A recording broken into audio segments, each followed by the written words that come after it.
Pronto, então regime jurídico da reabilitação urbana. Acho que todos já sabemos isto já é o básico, que o conceito jurídico de reabilitação urbana foi, de certa forma, incluído, já o temos em alguns instrumentos, mas naturalmente aquele no qual nós nos baseamos mais é o regime jurídico próprio desta matéria, o regime jurídico da reabilitação urbana, Decreto-Lei 307/2009, sem descontar que depois há outros instrumentos que também se referem a esta realidade, tal como a Lei de Bases, que até traz aqui algumas mudançazinhas, como vamos ver. E a reabilitação urbana é vista como uma forma de intervenção integrada sobre o tecido urbano existente, no qual o património urbanístico e imobiliário é mantido no todo ou em parte substancial e modernizado através da realização de obras, de remodelação, beneficiação dos sistemas de infraestruturas urbanas, dos equipamentos e dos espaços urbanos ou espaços verdes de utilização coletiva e também através de obras e aqui remetendo-nos um bocadinho para os conceitos que temos no regime jurídico da urbanização e edificação, as obras de construção, reconstrução, ampliação, alteração, conservação ou demolição dos edifícios. Desta noção genérica, que tipo de notas, digamos assim, principais ou preliminares até, porque depois vamos vê-las com mais detalhe, podemos retirar? É que primeiro, o objeto de intervenção é o tecido urbano existente, portanto, nós já vamos ver, não estamos aqui a falar de questões que sejam dominantemente de expansão urbana. Nós sabemos que mesmo quando fazemos expansão, por vezes temos certas áreas que já estão, ou pequenos prédios que já estão com ocupação, mas não deixa de ser expansão urbana por isso. Também não deixará de ser reabilitação urbana de termos tecido urbano existente, portanto, áreas já dominantemente consolidadas, mas nas quais há já áreas a colmatar, alguns espaços ainda a construir, portanto, isso não prejudica o facto de estarmos dentro de reabilitação urbana. Naturalmente que podemos sempre questionar, mas qual é que é, imagino que temos ali um espaço no centro de uma cidade, mas é um espaço ainda com uma área razoável e às vezes sucede, espaços que ainda não foram desenvolvidos urbanisticamente, um espaço ainda relevante e nós queremos desenvolver esse espaço. Isso é reabilitação ou o que é que isso é? Eu diria que se esses espaços estão incluídos dentro de uma unidade mais ampla, em que há também preocupações de reabilitação, naturalmente é reabilitação urbana. Se nós não estamos a incidir sobre aquele espaço particular sem estas considerações, sem esta integração, e portanto estamos mesmo numa outra dinâmica de pegar naquele espaço, obviamente temos sempre de ter considerações com a envolvente urbana, mas isso em qualquer área, não é só na reabilitação. Eu diria que se calhar não estamos dentro do esquema e dos instrumentos que a reabilitação urbana nos acaba por dar, não é? Como vocês sabem, temos um regime jurídico, porque este regime jurídico tem regras particulares, tem regras especiais que permitem uma intervenção, eu diria um bocadinho mais generosa ou um bocadinho mais, por vezes, impositiva, no âmbito destas áreas de reabilitação urbana e, portanto, é normal que nós tenhamos de saber o que é que incluímos no conceito e o que é que excluímos do conceito. Mas pronto, o essencial é que estamos perante tecido urbano existente, ainda que com algumas áreas para regular inovadoramente, porque nunca foram edificadas, são áreas que estão ali pouco caracterizadas, mas não deixa de se referir a esta realidade pré-existente e já muito condicionada. E quando eu digo que está muito condicionada, está condicionada fisicamente, nós já temos ali um conjunto de edifícios e infraestruturas nas quais obviamente vamos querer intervir, mas que já nos dão um bocadinho qual é que é o modelo de intervenção que vamos adotar, porque outra das exigências desta legislação é que nós mantenhamos o património urbanístico e imobiliário no todo ou em parte substancial. esta é uma das características da reabilitação urbana, é que não haja aqui aquilo que se chama, por oposição, e já vamos ver aqui um gráficozinho sobre isso, não haja aquilo que não se chama renovação urbana, que é deitar tudo abaixo, ou grande maioria das questões, das edificações, vamos substituí-las por outros com uma forma, com uma estrutura totalmente distinta. Isso não é, de facto, reabilitação. E, portanto, o que nos vai dar a matriz da intervenção vai ser o que está. O que está fisicamente, o que está, de certa forma, juridicamente, porque também ao contrário das situações de expansão, quando estamos a falar de reabilitação, nós temos de considerar que havendo edificações, infraestruturas, espaços verdes, todo tipo, nós temos já uma caracterização de titularidades. Nós já sabemos, e aqui é mais fácil do que quando trabalhamos com solo rústico, não é? Com espaços rústicos, nós já sabemos quem são os titulares daquelas mesmas edificações, quem pertencem ou quem é que gera as infraestruturas, são questões que nós já temos conhecimento. Às vezes esse conhecimento leva-nos a impasses, todos nós sabemos que um dos grandes problemas de intervir nestas áreas são as questões de a titularidade ser, eu vou usar aqui um termo que não é juridicamente correto, mas ser indeterminada, estamos a falar de heranças, quem é que vai intervir? Muitas das vezes isso é um engulho à execução da política de reabilitação urbana, mas ainda assim nós não podemos desconsiderar que estas áreas já têm titulares e nós temos de integrar isso também no âmbito da estratégia ou programa estratégico aqui a adotar. E, portanto, estamos a falar de tecido urbano existente, mantido substancialmente. Aqui há uma coisa só para que vos quero alertar. E eu acho que esta é uma primeira crítica que eu tenho a formular a este diploma, que é a reabilitação urbana é vista de uma perspectiva dominantemente física. Património urbanístico e imobiliário é mantido no todo ou em parte substancial. Portanto, essencialmente, e todas as normas do regime jurídico da reabilitação urbana estão, sobretudo, a pensar nas coisas. Não estão a pensar nos usos e nas pessoas. Eu acho que essa é que é uma das grandes falhas deste regime jurídico da reabilitação urbana. Nós sabemos que, efetivamente, podemos manter fisicamente os espaços, mais de um ponto de vista exterior do que muitas das vezes interior, mas se alterar muito o modelo de uso daquele espaço, o uso tradicional daquele espaço, nós também temos um espaço totalmente recaracterizado.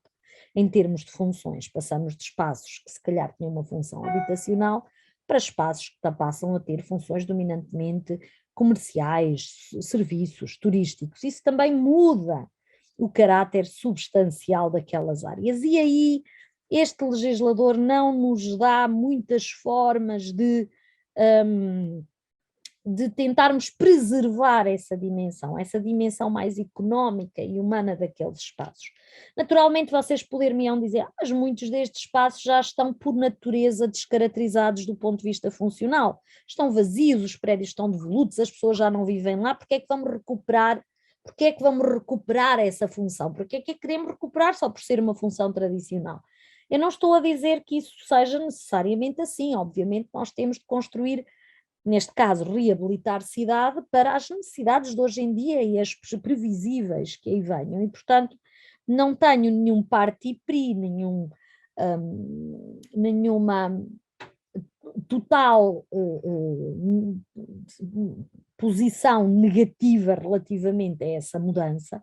No entanto, tudo isso deve ser devidamente acautelado nos vários instrumentos que se venham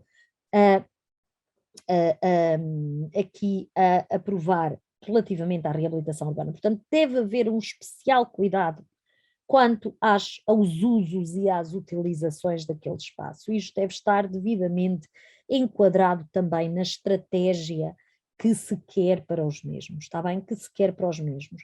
E se a estratégia for de facto a refuncionalização, que se seja claro quanto a isso e que se explique o porquê e o fundamento dessa necessidade de recaracterizar os usos, está bem? E que não seja quase aquilo que, como costumam dizer os ingleses, não é um afterthought, um pensamento posterior, dizer vamos fazer isto, mas na verdade estamos a fazer ou a viabilizar uma coisa totalmente diferente. E na verdade, muitas das situações é isso que tem acontecido. Eu tenho visto muitas estratégias ou programas estratégicos, mais estratégias, que dizem vamos requalificar e reabilitar para chamar as pessoas, não é? Para voltar a chamar as pessoas para fins habitacionais, mas depois os instrumentos são muito laços quanto a isto e quanto a estas exigências, e o que se vê muitas das vezes, se não acompanhados de outros instrumentos, que até temos, que até já vamos tendo, o que se permite é grandemente alojamento local, ainda que a nova acórdão provavelmente, já sabem, tem trazido aí algumas ondas de choque, o acórdão do Supremo Tribunal de Justiça, de uniformização de jurisprudência, mas o que se permite é genericamente alojamento local, transformações de uso sem grandes limites e, portanto, as mudanças ocorrem, mesmo que o propósito que à partida se identificou tenha sido outro, está bem? Terceiro ponto desta noção, que é a de que, obviamente nós vamos intervir sobre o espaço público ou até coletivo e também sobre os edifícios. Portanto, a noção de reabilitação não é só uma reabilitação dos edifícios, não é só aquela ideia que vocês também já conhecem, não é só a reabilitação dos edifícios ou do edificado em si, é uma visão mais conjunta, integrada, global desta mesma matéria, que abrange também todas as dimensões relevantes de vivência da urbe. Por último, quarto ponto, o facto de nós, numa operação, numa área de reabilitação urbana, em operações de reabilitação urbana, nós podemos ter todo tipo de intervenções admitidas no RJUL. Podemos ter obras de construção, portanto, podemos ter novas construções, de reconstrução, admito que muitas situações possam vir a ser destas. De ampliação, também pode haver ampliações, muitas das vezes até são legalizações de ampliações que foram feitas ao longo dos anos, designadamente ocupação de logradouros, não é? Colocar aqui uma utilização no nível de cobertura, que são aquelas, eu diria, aqueles usos típicos que se foram fazendo em áreas já muito condicionadas e de reabilitação. Obras de conservação, aqui conservação muitas das vezes bastante relevante, não estamos a falar só de pintar paredes e só de fazer de conservações mínimas, estamos a falar de obras de conservação como aquelas que nós temos no artigo 89 do RJUE, não é? Que são aquelas obras bastante profundas muitas das vezes, e também a demolição dos edifícios. Portanto, a demolição dos edifícios pode também surgir como um instrumento para a reabilitação urbana, ou porque os edifícios estão em condições absolutamente periclitantes e, portanto, não dá para os manter, coisa que também ao abrigo do regime jurídico da urbanização e edificação também já poderíamos fazer, ou porque eles são inconvenientes do ponto de vista do interesse público. Ou seja, queremos reabilitar aquela área, mas há ali um edifício que, caracterizadamente, pronto, e de acordo com a perspectiva do interesse público, que é sempre interpretada pelas entidades públicas no local, que provocam prejuízo para a estratégia, o programa estratégico de reabilitação urbana. Isso também é possível, são os casos, não sei se conhecem bem a terminologia, mas são os casos de ruína urbanística, ou seja, o prédio em si, tanto económica como tecnicamente, poderia subsistir, mas do ponto de vista urbanístico ele é inconveniente para os propósitos de reabilitação urbana. Bom, o exemplo mais, se calhar que todos nós conhecemos desta matéria, queira-se ou não, critique-se ou não até a própria posição que foi assumida pelo município, é o caso do prédio Coutinhos, não é? É um destes casos típicos.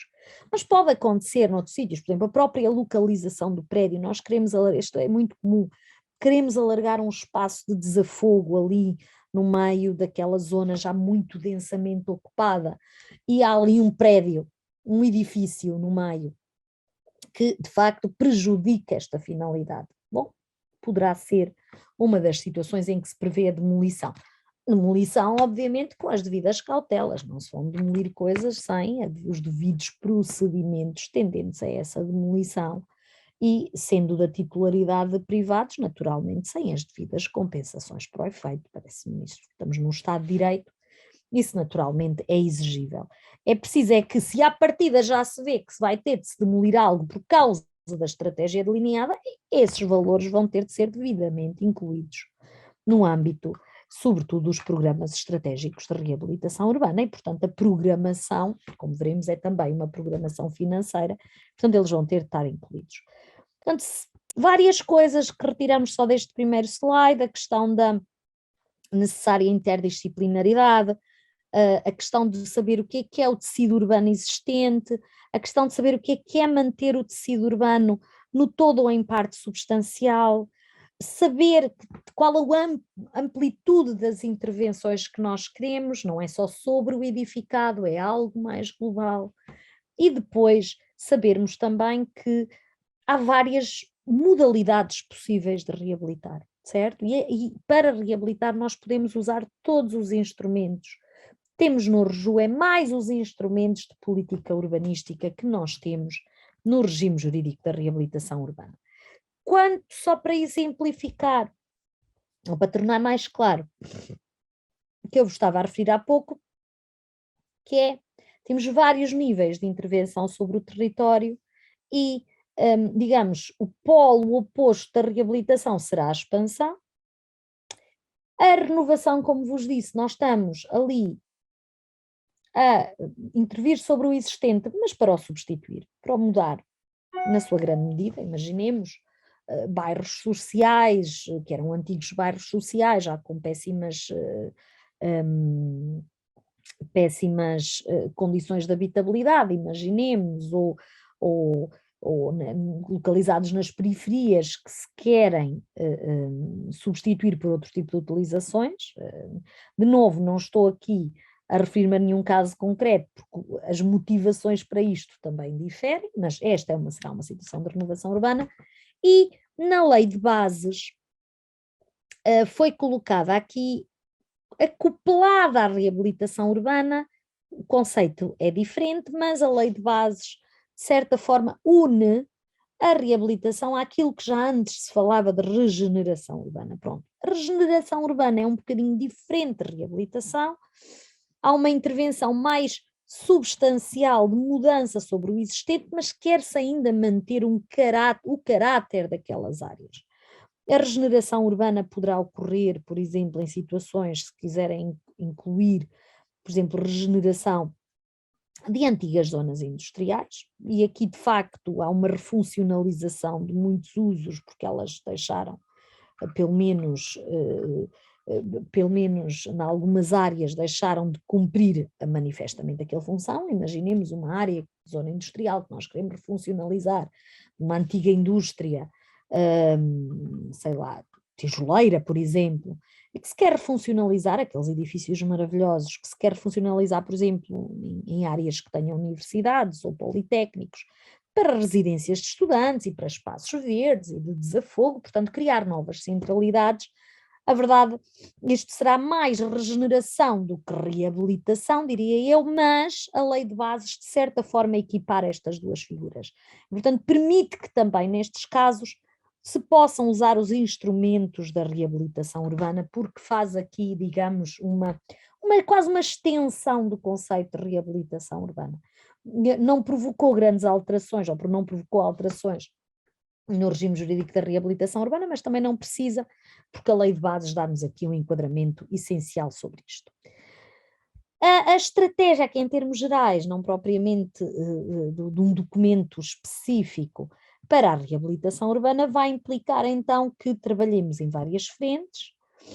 Uma frente de, já vimos, integração, é preciso integrar todos os interesses e políticas, como é o que nós fazemos no urbanismo é isto, não é? Ponderar, é tentar integrar, naturalmente em áreas de reabilitação urbana, Nós já temos a situação mais caracterizada e, portanto, esta integração tem de ser feita de maneira muito concreta, muito pontualizada.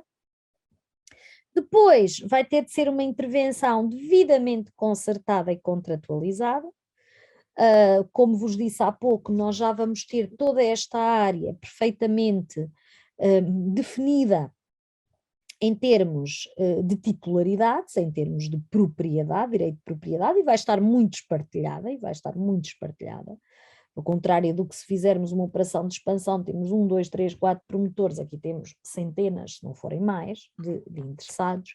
Portanto, é necessário ter aqui uma estratégia de envolvimento, uma estratégia de contratualização. Se isto tem sido feito na prática, depende muito dos casos, mas tipicamente tirando quando há uma intervenção em bloco numa determinada área, eu diria que o que está muito em falta é esta dinâmica de envolvimento. Não há muita, não diria que não há preocupação, mas não há know-how, ou então é preciso colocar em marcha o know-how que há nesta ideia de ter estratégias participatórias para as pessoas que estão no local e, portanto, para facilitar e desenvolver as políticas de reabilitação. Isto pode passar por muitos momentos que não estão na lei, A lei quanto à participação no nosso país define isto como um direito fundamental, constitucional dos interessados, mas depois resume-se na maioria dos casos às consultas ou às discussões públicas. Isso não chega nestas situações, isso não chega manifestamente. Nestas situações de reabilitação urbana é preciso ter fóruns, até de stakeholders específicos, é preciso ter reuniões, é preciso ter uma entidade de ligação dos municípios a quem as pessoas se possam dirigir e que realmente dê indicações úteis e relevantes sobre a reabilitação urbana, porque senão nada se fará e tudo o que se fizer vai ser sem consentimento e sem cooperação dos proprietários, portanto isso é quase o insucesso de uma política de reabilitação urbana que se quer que seja partilhada também por quem tem a maioria das obrigações nesta matéria, porque em bom rigor são os proprietários que têm a obrigação de reabilitar e a obrigação de custear as obras de reabilitação. As entidades públicas naturalmente têm de promover, daí a dimensão de promoção, têm de promover, têm de arranjar formas de tornar atrativa essa intervenção, tem até de fazer um marketing ou um branding daqueles espaços para, digamos, os tornar interessantes para quem lá está e para quem virá, mas é importante que se pense que sem os particulares ou andamos muito devagar ou não andamos de todo, bem? Depois há a dimensão da proximidade. Isto é importante porque a reabilitação urbana implica um conhecimento muito, muito grande do local, daquela área de intervenção, e implica, diria eu, para ser bem sucedida, sobretudo quando estamos a falar numa dimensão já mais sistemática, digamos assim, implica que as operações tenham a dimensão adequada, e portanto sem grandes excessos, para que se possa intervir efetivamente onde é importante intervir-se e nas áreas que vão ser um chamariz e que não ter um efeito de irradiação. Começamos naquela área, reabilita-se aquela área, aquilo vai criar ali um ponto de disseminação de boas práticas, de procedimentos, de vontade de fazer, que depois se alargará a outras áreas da cidade. Isto é um fenómeno que está comprovado, que se de facto houver uma intervenção, diria eu, charneira, bem feita, que há um efeito de irradiação, pelo menos nas imediações, tá bem? Isso vê-se no território, isso vê-se de facto no território, porque começa a haver interesse por aquela área, começa por vezes a haver mercado, havendo mercado, aquela área não é suficiente para o satisfazer, e, portanto, começa a haver uma irradiação de boas práticas e de boa conduta de reabilitação nos outros, sobretudo nas áreas mais imediatas, e, portanto, isto começa a ter aqui ondas positivas em termos de reabilitação. O que é então, vamos começar então pelos conceitos, para além do que já falámos. O que é uma área de reabilitação urbana? Uma área de reabilitação urbana pode ser, quer dizer, dentro do que falámos há pouco, não é? Não pode ser qualquer coisa, mas dentro do que falámos há pouco, pode ser delimitada de forma muito ampla, tá bem? É de determinar uma parcela territorial que justifica uma intervenção integrada da reabilitação urbana. Portanto, podemos estar a falar de áreas que estão em centros históricos, podemos estar a falar de áreas degradadas, mais nas periferias das cidades, imaginemos, ou áreas mais antigas, são propriamente centrais, mas precisam de intervenção. Não estamos a falar só dos centros urbanos mais importantes, qualquer centro urbano, podemos estar a falar de um aglomerado rural, certo? Vamos estar a falar destas áreas. Naturalmente, previamente definido que há necessidade de intervenção nessas áreas de reabilitação urbana. E como é que tipicamente se tem feito isto? Como sabem, na versão inicial do diploma, nós tínhamos de aprovar áreas de reabilitação urbana já acompanhadas de operações de reabilitação urbana. O que é isto? A área de reabilitação urbana é essa tal delimitação cadastral da área a reabilitar e a operação de reabilitação urbana ia ser o conteúdo dessa área, ou seja, então nesta área o que é que nós vamos fazer? O que é que nós vamos permitir? O que é que nós vamos promover? O que é que nós vamos impor? Não é? Estes vários momentos de intervenção. A partir de 2012 isto mudou e permitiu-se que se delimitassem autonomamente áreas de reabilitação urbana, que são a tal delimitação cartográfica da mesma área, mas não é só, certo? Não é só. Nessa delimitação nós temos de ter o quê? Temos de ter desde logo a fundamentação da sua delimitação, a memória descritiva e justificativa, o porquê daquela área, não é? Os motivos que levaram à delimitação daquela área, porque é que ela tem consistência, porque é que é preciso intervir nela, e depois também, logo nesse momento, se antecipam, de certa forma, os benefícios fiscais e não só, né, os benefícios que vocês queiram colocar, que sejam próprios do município, por exemplo, em matéria de regulamento de taxas, aí convém que o regulamento de taxas esteja coordenado com esta delimitação da ARU, e portanto, nesse caso já se antecipam estes benefícios, de certa forma, para promover o mais rapidamente possível operações de reabilitação urbana. E por isso é que também em muitos destes documentos, destas delimitações, muitos municípios até já definiram o que é que para eles é reabilitação urbana, o que é que para eles dá origem aos benefícios, certo? Por exemplo, excluindo-a ampliações ou ampliações muito, excluindo novas construções, excluindo construções de piscinas, ou seja, depende muito de município para município. Muitos municípios pegam no conceito de reabilitação urbana do Decreto-Lei 307/2009 e potencialmente tudo pode ser reabilitação. Outros são mais concretos na identificação do que é que para eles é reabilitação, de certa forma para não prejudicar o que aí virá a seguir, que é a operação de reabilitação urbana para a área.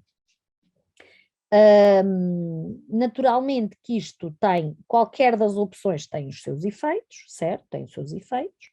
Se formos muito mais delimitados na noção do que é uma operação de reabilitação urbana, isto significa que se calhar nem toda a gente vai ter acesso a todos os benefícios, no outro caso haverá mais generosidade, mas podemos estar a aprovar coisas que depois, pronto, eu não diria nem aquece nem arrefece, mas que até podem não ser adequadas numa lógica depois da operação de reabilitação urbana que se quer admitir. Aqui tem havido algumas mudanças, algumas dúvidas quanto a isto, porque nós antecipamos isto para efeito da ARU, limitação da ARU para efeitos de benefícios, mas as ARUs caducam, certo? As ARUs caducam passados 3 anos, se não se aprovam ARUs. e muitos municípios nos últimos anos tiveram este problema, que foi delimitaram a ARU, entretanto fizeram outras coisas, não deixaram de trabalhar, mas fizeram outras coisas, os PEDUs, os PARUs, agora as estratégias locais de habitação, andaram ocupados, os planos, andaram ocupados e a ORU não foi feita.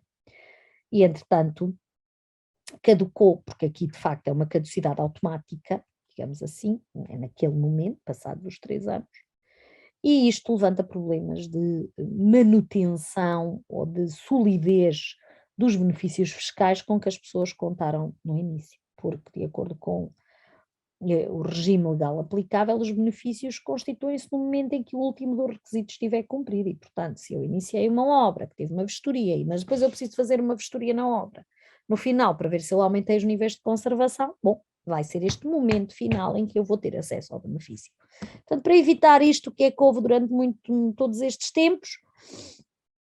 Novas declarações, neste caso, novas delimitações autónomas de aros. Eu diria que, isso tenho dito sempre, renovações aqui não faz muito sentido porque se passaram 3 anos. Passaram 3 anos.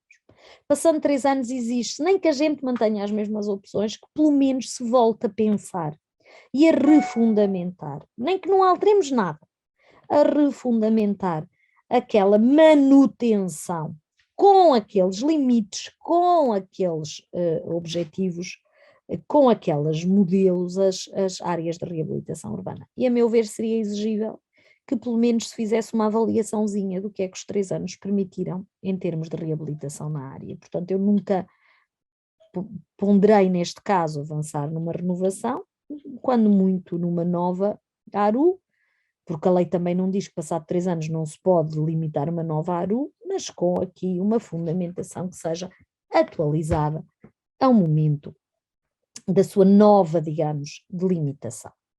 Pronto, passando disto para outra questão, que é então, como é que têm sido limitadas as ARUs em Portugal, certo? Quais são os grandes modelos? E é assim, como vos disse, a lei permite muito, basicamente não deixa a discricionariedade aos municípios nesta matéria para definir as suas necessidades e também as suas possibilidades de intervenção. Eu acho que isso é importante, às vezes esquecemos que as nossas possibilidades não são muitas.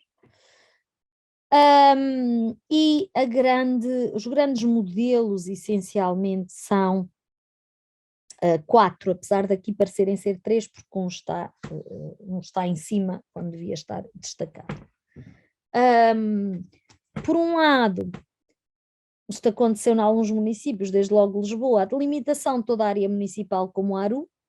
Aqui, todavia, ainda foi feito quando tinha o ARU simples e, portanto, toda ela estaria coberta, e depois vão destacando áreas particulares como ARUs sistemáticas. Pronto, é uma área muito grande, diria eu, não é a solução que me satisfaz mais, porque eu não diria que quem tudo quer, tudo perde, mas naturalmente quem tudo quer acaba por ter aqui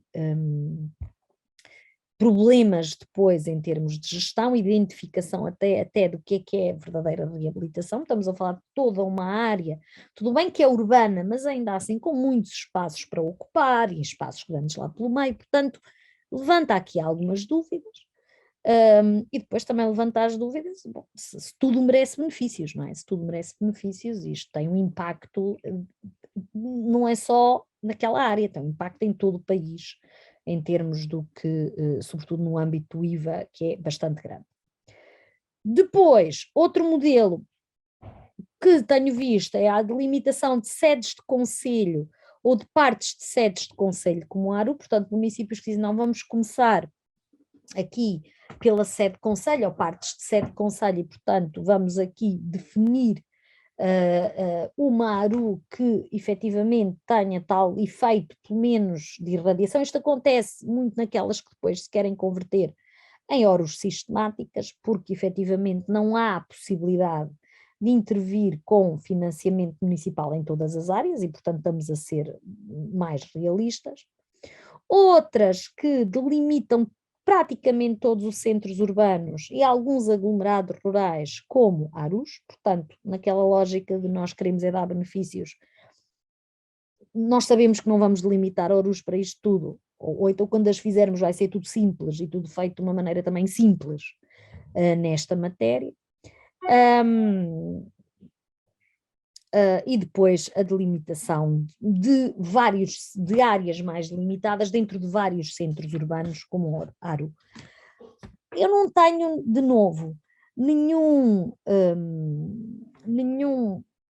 obstáculo teórico a nenhuma destas soluções. A primeira acho a mais complicada e poderá levantar problemas. Do ponto de vista, como vos disse, até pronto, de uma certa ideia de equidade na distribuição de encargos, mas quanto às outras não tenho aqui grande parte e perigo quanto a todas elas, é importante percebermos o que é que queremos à partida e quais é que são as consequências, certo? Obviamente que eu preferiria, como vos disse, numa lógica de adequada localização, de proximidade, de promoção, de irradiação, que os municípios fossem um bocadinho mais delimitados nestas matérias e que se centrassem no que realmente é importante e para as quais têm capacidade de intervenção, mas percebo perfeitamente que a estratégia seja, e a estratégia da lei também é, a de dar o máximo de possibilidades aos particulares para que, querendo, se ajustem com as exigências de reabilitação e, portanto, se conseguimos isso através dos benefícios, por que não? Por que não assegurá-los, não é? Por que não assegurá-los? Agora, muito cuidado, pelo menos para essas áreas, tenham no cuidado de, dentro do prazo de 3 anos, fazer uma ORU simples, pelo menos uma ORU simples, para que não caiamos outra vez daqui a 2 anos, ou 1 ano, em alguns casos já, outra vez nos problemas das sucessivas caducidades nesta matéria, está bem?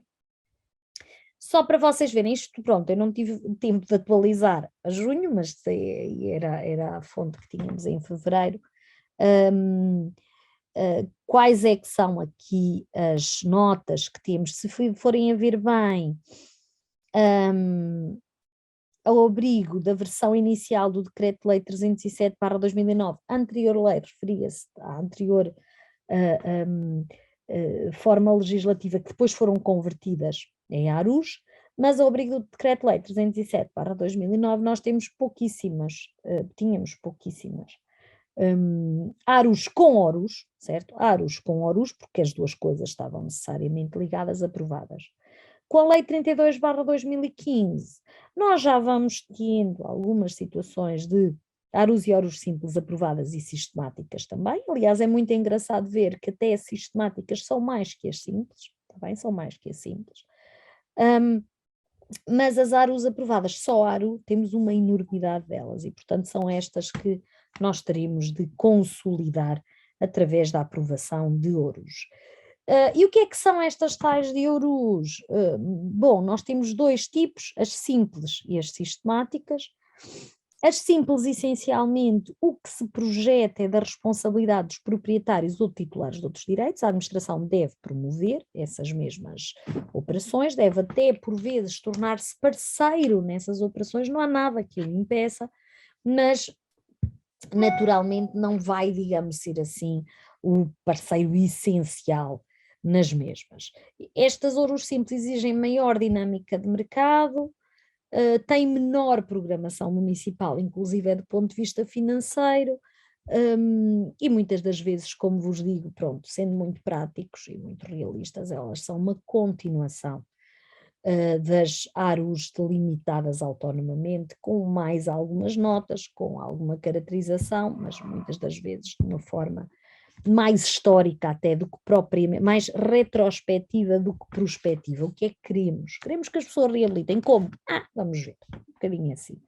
Estou a ser um bocado má, mas algumas ORUs simples são mesmo muito mais vocacionadas para, ou estão a ser muito mais vocacionadas para a análise daquela área, dos seus contornos históricos e depois quando, em termos de estratégia, falta-lhe um bocadinho ali noção do que será a estratégia para aquela área.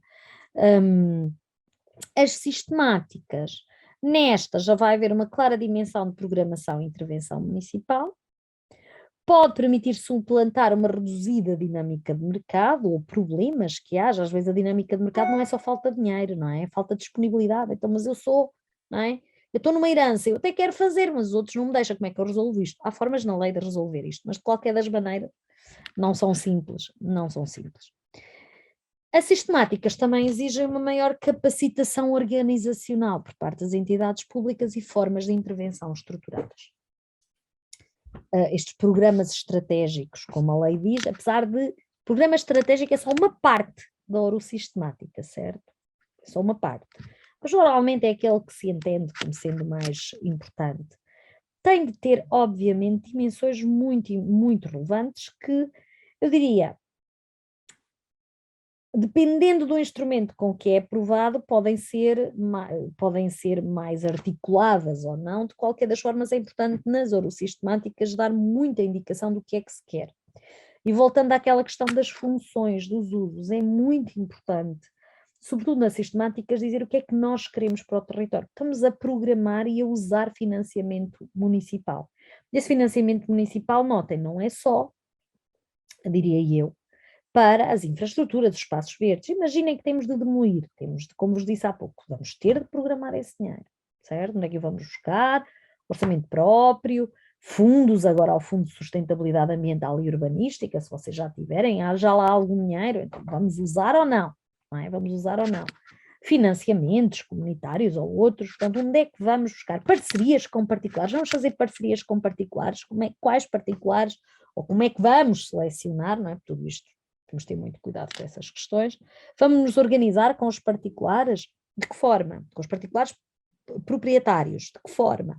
Portanto, há aqui muita programação do ponto de vista do tipo de figuras que se vão usar e, tendo em consideração isso, também do tipo, desculpem, do financiamento que vamos ter. Por exemplo, se num programa estratégico já está identificado que há um imóvel, imaginemos, um antigo, sei lá, um antigo seminário, certo? Um antigo seminário. Está devoluto, não há lá nada. Pronto, os seminários têm estado a ser desativados e que é absolutamente fulcral para fazer a reabilitação urbana daquela área. E vocês ponderam, vamos fazer isto em associação, sei lá, com a Diocese. Com a Diocese. Ou vocês já estão, de certa forma, já há uma concertação para que isso aconteça, certo? E há um entendimento de princípio. Como pode haver, os planos também têm contratos para planeamento, não há nada que impeça que estas operações, como vos disse, sejam debatidas e concertadas com todos, sobretudo com os diretamente interessados, que são os proprietários. Mas se não houver, imaginemos que isto é mesmo importante, mas vocês até já sabem que a Diocese não quer lançar mão daquilo ou não concorda com o projeto, se calhar vocês vão ter de ponderar já que, na ausência da reabilitação nos termos do programa estratégico, vocês vão ter de expropriar. E, portanto, esse valor tem de estar incluído também como, como parte da programação de execução e da programação financeira nestes casos, ok? Portanto, terem muito cuidado que as opções que se faça de raiz, naturalmente, que depois vão ter aqui uma refração também nessa programação, ok? Mais uma coisa que é importante perceber é, falei-vos há bocado, ouro simples, ouro sistemáticas. Como é que se aprovam as ARUs com ORUs, certo? A ARU simples, essa é mais fácil, desculpa, a ARU simples não, a ARU autónoma, essa é mais fácil, o procedimento é muito pequenino, linear, e por isso é que é tão fácil aprová-las.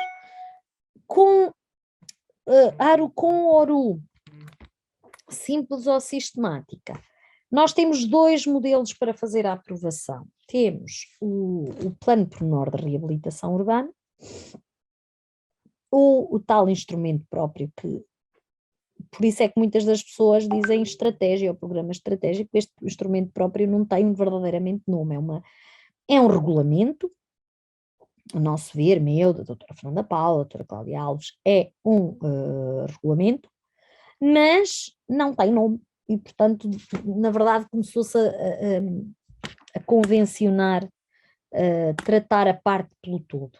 Está bem? E, portanto, quando temos um plano pormenor de reabilitação urbana, é um plano pormenor de reabilitação urbana. Quando temos um instrumento próprio, se for relativo a um moro simples, é uma estratégia, se for um moro sistemático, é um programa estratégico. Pronto, é isso que na prática surge e é isso que vocês encontrarão na internet se fizerem uma pesquisa rápida. Plano pormenor de reabilitação urbana, aliás, ambos servem para aros simples e sistemáticas. Ambos servem. Portanto, não há aqui uma ideia de que uma coisa vale, um instrumento vale para um tipo de aro, o de ouro, o outro vale para outro tipo de ouro. Não, ambos valem para ambas. A questão é saber o que é que nós queríamos ali salvaguardar. Um plano pormenor de reabilitação urbana é mais rígido, é também mais ponderado, é mais participado. Bom, nada impede que um instrumento próprio também não seja muito participado, certo? Mas não por imposição legislativa, por vontade das entidades, que deveria existir mais. É mais fácil de aplicar, um plano pormenor de reabilitação urbana, e é obrigatório em casos particulares, certos casos que temos planos, por exemplo, se nós queremos, se a estratégia de reabilitação urbana nos obriga a alterar normas do PDM, porque o PDM, agora não tanto tão a revisão, mas o PDM já estava desatualizado e havia muitos que estavam. Basicamente, nós temos de ir para um plano pormenor de reabilitação urbana, porque o instrumento próprio não nos permite alterar nada, nós temos de trabalhar dentro da lógica dos instrumentos de planeamento na área, certo? Portanto, se nós de facto queremos alterar alguma coisa, nós vamos ter de usar um plano pormenor de reabilitação urbana. E há muitos municípios que também querem planos pormenor, porque já tinham muitos, não são muitos, alguns, que já tinham planos de reabilitação urbana prévios, que sempre formataram aquelas áreas e, portanto, também não querem abdicar deles, querem revê-los, porque já é um instrumento conhecido por todos, interessante por todos, portanto, já é algo que querem usar. O instrumento próprio é um instrumento mais flexível, diria menos ponderado, e vê-se logo pelo conjunto de entidades que participam. Não quer dizer que, como vos disse, o município pode chamar mais entidades a intervir e pessoas a intervir. Mas, de facto, o modelo da lei é um modelo muito mais simplificado, é mais difícil de aplicar e, de certa forma, este é que é facultativo sempre, não é? Não é facultativo sempre. Porquê é que eu digo que o plano pormenor é mais rígido, mas mais fácil de aplicar, e o instrumento próprio é mais flexível e mais difícil de aplicar? Porque nós, os planos, temos os artiguinhos, às vezes temos dúvidas sobre como é que se leem os artigos, mas, em regra, vamos aplicá-los, certo? E se aquilo não couber dentro das normas do plano, indeferimos. Se não indeferirmos e devíamos ter indeferido, gera nulidade, uma grande complicação. O instrumento próprio, o que é este o instrumento próprio? O instrumento próprio é uma coisa assim meio estranha, que efetivamente muitas vezes não se percebe muito bem quais é que são os efeitos dele numa operação urbanística concreta. Se alguém nos pede para uma operação urbanística, ou comunica, aliás, a regra até é a comunicação, ainda que muita gente continua a optar pelo licenciamento, mas a reabilitação urbana, até antes de nós termos comunicação prévia no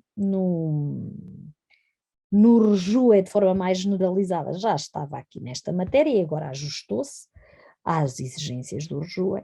Mas imaginem que alguém de facto comunica e nós queremos saber se efetivamente temos forma de obstar, comunica ou pede licenciamento e nós temos forma de obstar a isso mesmo.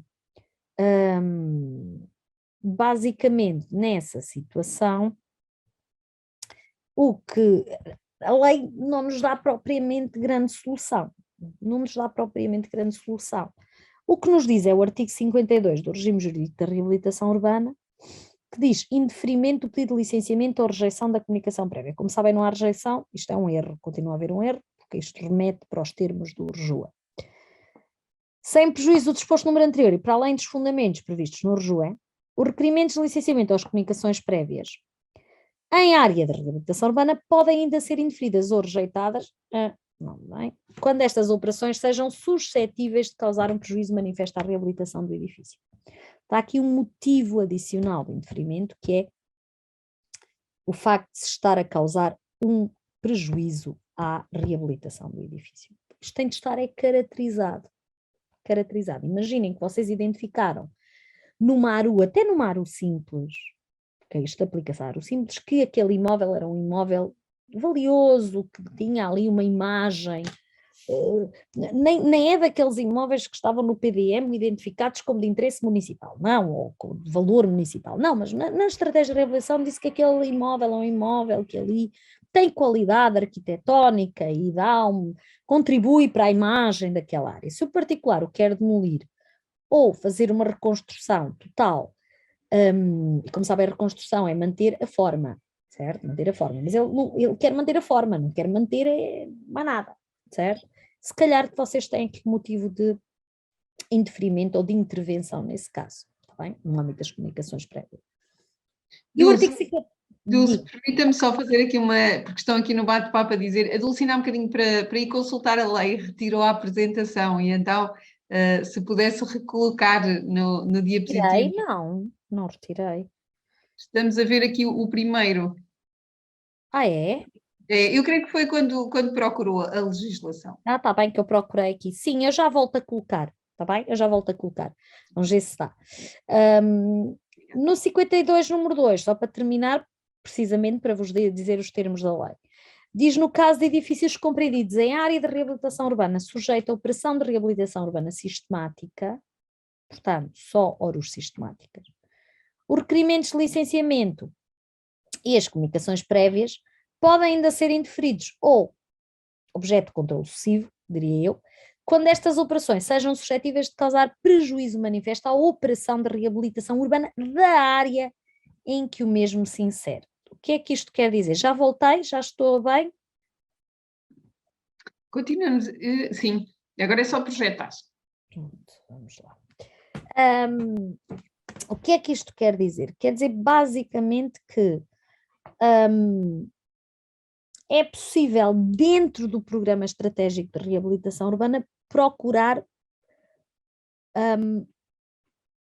normas, porque são normas, não têm forma de artigos, aliás, aquilo normalmente é um texto corrido, que é uma grande chatice, mas procurar normas de conduta, normas para ocupação do espaço, que impeçam determinado tipo de soluções, tá bem? Impeçam determinado tipo de soluções. De novo, se tivermos a identificar que uma rua é maravilhosa, aquela rua tem de ser reabilitada, ou numa frente de rua, então qualquer tipo de intervenção que descaracterize essa mesma frente causará um prejuízo à reabilitação. Se, por exemplo, tivermos numa área em que se diga, bom, nós aqui queremos revitalizar isto para habitação e serviços leves, e, portanto, não devem ser admitidos usos pesados, não devem, porque a formulação às vezes é esta, não devem, não se deve promover usos pesados como armazenagens, indústrias e não sei o quê. Pronto. E um particular que tinha lá um grande espaço, que até antes tinha servido de armazenagem, mas não tem autorização de utilização para aquilo, vem pedir, quer lá revitalizar aquilo, qualificar para armazenagem. Dá para o município indeferir ou não este pedido?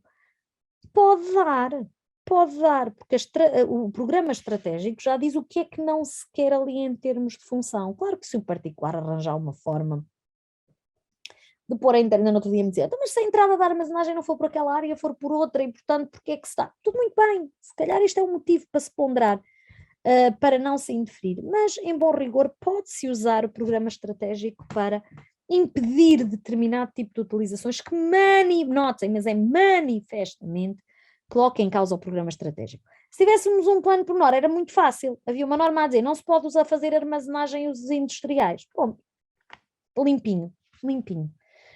No instrumento próprio temos de andar ali a pegar na frase X da página Y e, portanto, isso é realmente complicado. Passando para a programação e para a gestão, e desculpem estar aqui sistemas de compensação, isto já é sistema de iniciativa dos particulares há muito tempo, mas eu continuo a usar porque isto já está assim, portanto é mais fácil. A programação e a gestão, de facto, o que é que nós temos? Temos municípios ou entidades gestoras que se dedicarem exclusivamente a questões de reabilitação, designar-se-ão de SRUs. As opções também diferem de município a município. Eu tenho notado não só genericamente com as TRUs mais antigas, mas também o ambiente no local é de uma certa municipalização destas competências, ou seja, os municípios têm, muitos deles, optado por serem eles próprios a assumir diretamente estas competências, o que não me parece mal de novo, até me parece bem, desde que estejam devidamente apetrechados para o efeito e criem ali uma unidade, uma task force, mas para ficar, não é? Não é só uns meses ou uns anos, para ficar, que realmente lide bem com estas matérias de pessoas competentes e trabalhadoras nesta área. Também se pode, ou se eventualmente deve dar passos para uma execução através de unidades de intervenção ou unidades de execução se tivermos no âmbito do plano pormenor, unidades de intervenção no âmbito do instrumento próprio, que são particularmente relevantes para quê? Para os casos em que tenhamos operações de reabilitação urbana sistemáticas e sobretudo para essas, em que nós tenhamos áreas, por exemplo, que queiramos sujeitar a um tipo específico de execução em cooperação com os particulares, execução conjunta ou até, sobretudo, execução direta pela entidade gestora ou através de parceria com entidades privadas. E aqui, usualmente, esta parceria já aconteceu em alguns casos, não em muitos, é assegurada através de um concurso público em que se seleciona uma entidade externa e essa entidade externa é que vai fazer a gestão daquele espaço, vai assumir a maioria das competências em termos de execução e depois no final vai haver aqui obviamente tudo isto é enquadrado dentro dos riscos do contrato, mas vai haver aqui de facto uma compensação para essa entidade, mas também para o próprio município ou outras entidades participantes. Portanto, isso basicamente é um bocadinho o modelo de executar de forma mais, e agora usando a terminologia mais do Urju, é de forma mais sistemática, portanto de uma forma mais organizada. E que poderá acontecer em alguns moldes. Há um caso interessante que é a reabilitação com associação dos proprietários, essa não está regulada, essa poderia ser muito interessante, mas não está regulada e, portanto, ainda não temos aqui forma de a fazer valer como até seria interessante fazer-se. Quanto à execução, portanto, passando agora para a execução, porque o nosso tempo começa aqui a ficar delimitado, a execução, seja da estratégia, seja do programa estratégico, são feitas ou podem ser feitas de forma voluntária pelos interessados. Bom, naturalmente pode não ser absolutamente voluntária, não é? Porque como vocês sabem, o grande momento que dá o pontapé de saída nestas matérias é a imposição por parte do município da realização de obras de reabilitação. Está prevista no regime jurídico da reabilitação urbana que, de facto, o município, tendo uma estratégia, um programa estratégico aprovado, sobretudo um programa estratégico, deve executá-lo, deve executá-lo e tem uma programação para o fazer. E uma das matérias é, como vocês sabem, deve ter havido uma tarefa de caracterização da área e não só, e do edificado, e portanto deve haver um conjunto, se calhar, de edifícios que em face dos vários critérios adotados, que têm a ver com o seu grau de conservação, com a sua centralidade, com a sua importância para a reabilitação, se calhar tem mesmo de avançar. E, portanto, aí o município o que fará é uma ordem, como faz no âmbito do RJUE, para efeitos de conservação e para efeitos de reabilitação, certo? E se o fizer em particular, de facto, ou ele próprio se antecipa a isto, também é sempre possível, ou então decide muito bem, então querem que eu faça isto, então eu vou fazer.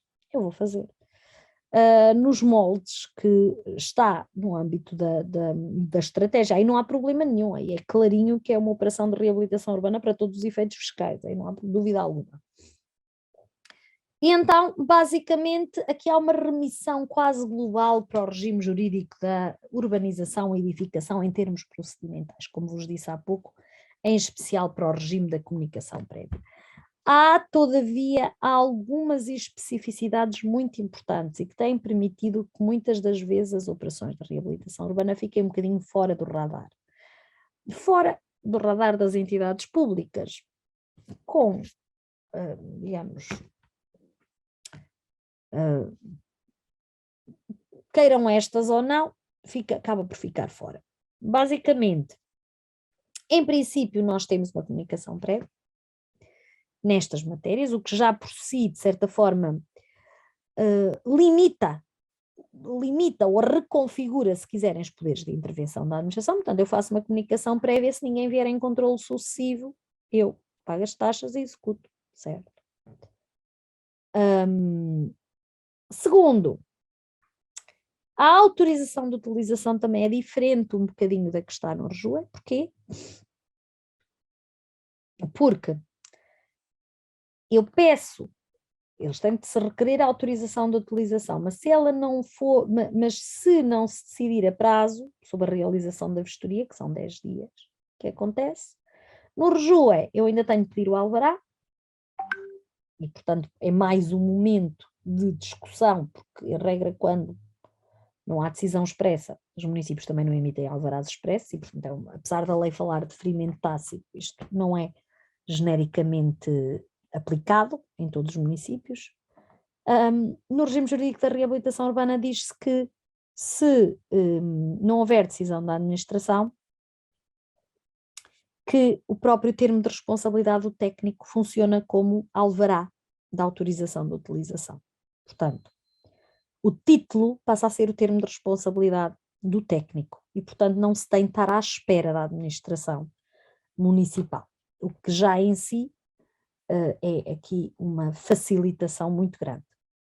Porque se assume, como vos disse, que houve um deferimento tácito e que o município não atuou com base nele e, portanto, não se quis que nas operações de reabilitação, como nas outras, o particular tivesse ainda a esperar mais pela administração. Outro ponto é a certificação da propriedade horizontal. Aqui ainda é mais fácil. Na certificação da propriedade horizontal, a lei diz que o termo de responsabilidade do técnico substitui a certificação da propriedade horizontal por parte do município. Portanto, há aqui muitas facilitações.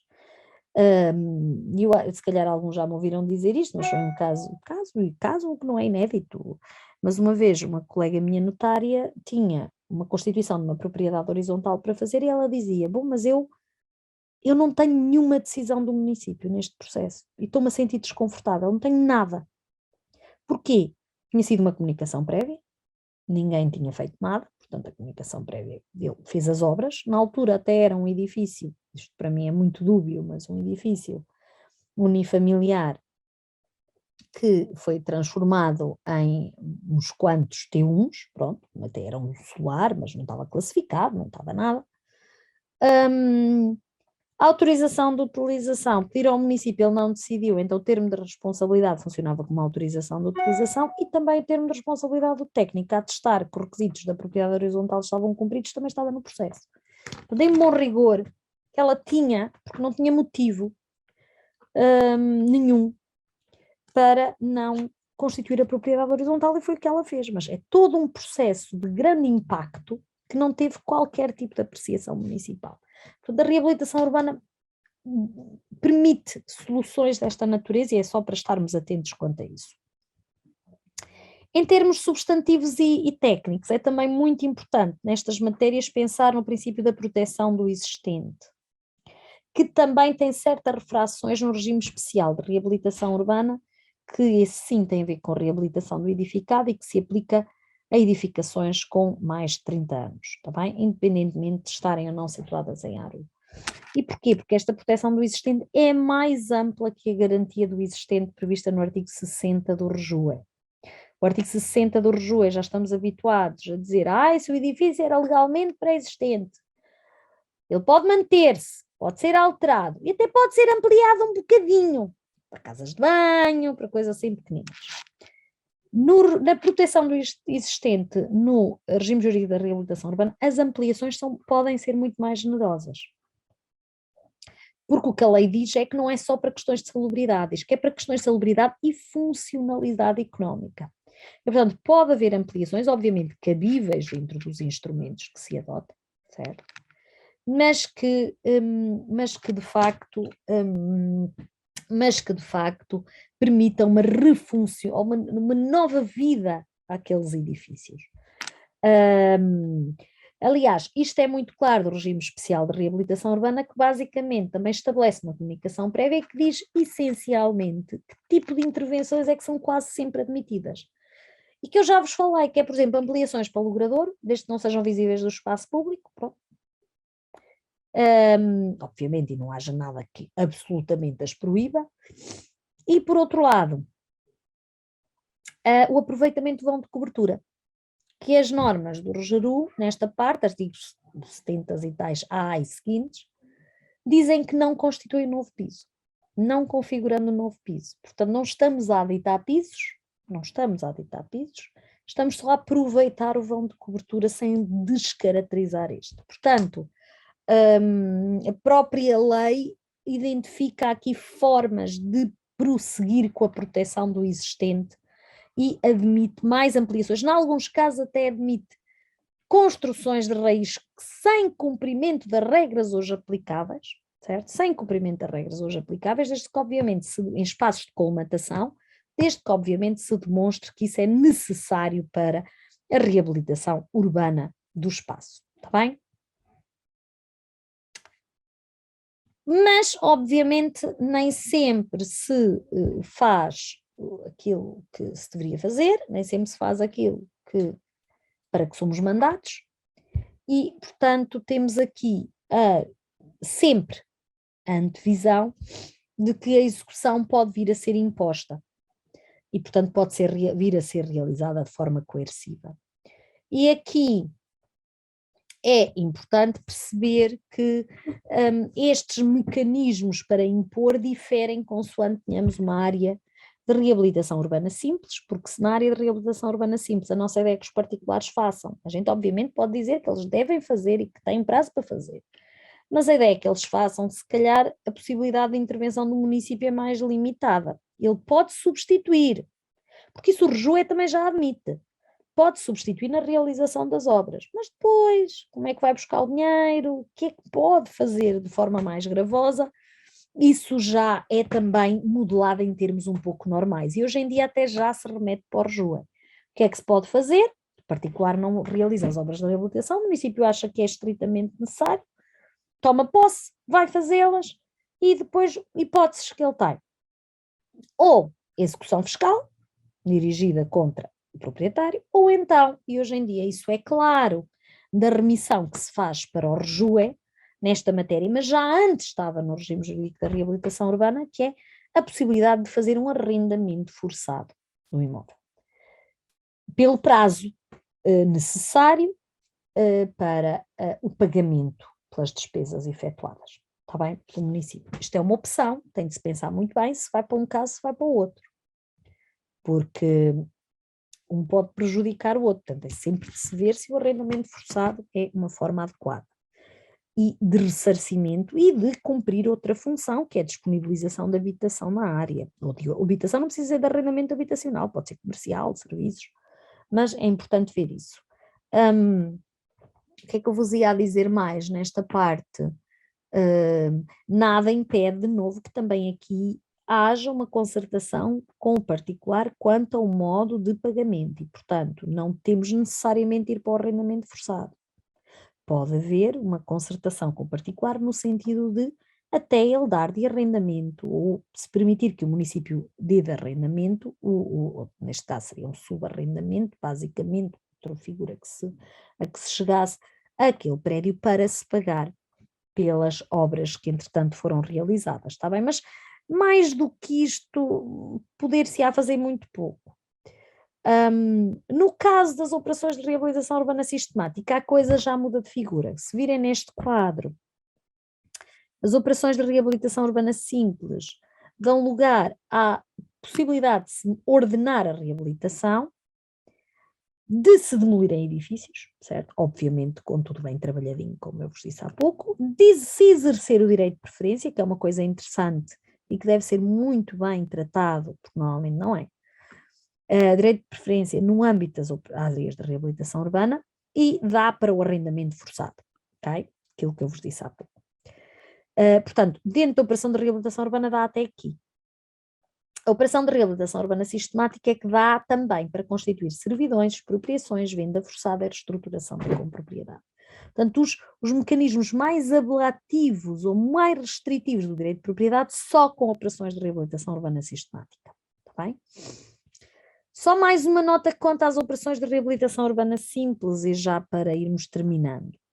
Há um instrumento muito interessante, a meu ver, que está a ser subaproveitado, que é o da empreitada única. Eu gosto muito deste instrumento, provavelmente poderia estar melhor regulado na legislação, mas é um instrumento que, a meu ver, é perfeitamente cabível na maioria das operações de reabilitação urbana.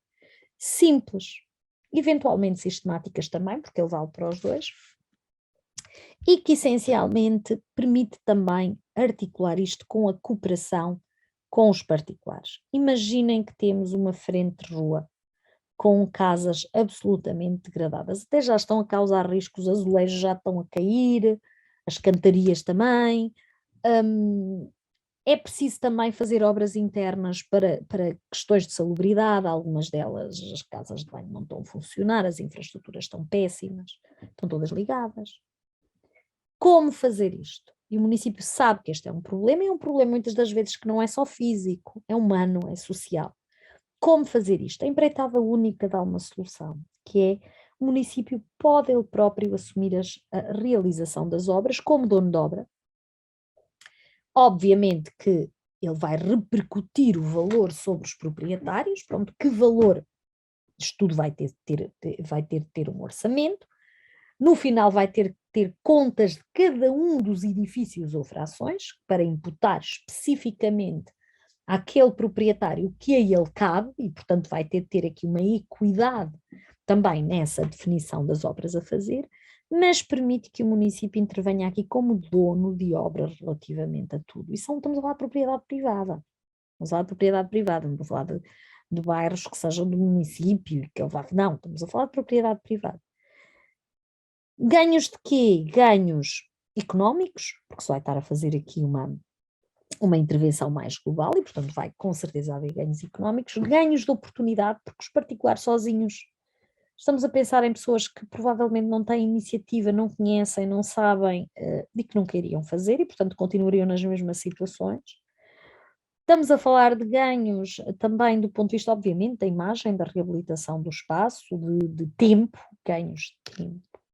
E, portanto, há todo aqui um conjunto de elementos que eu acho que tornam muito relevante estas operações de reabilitação urbana através de empreitadas únicas.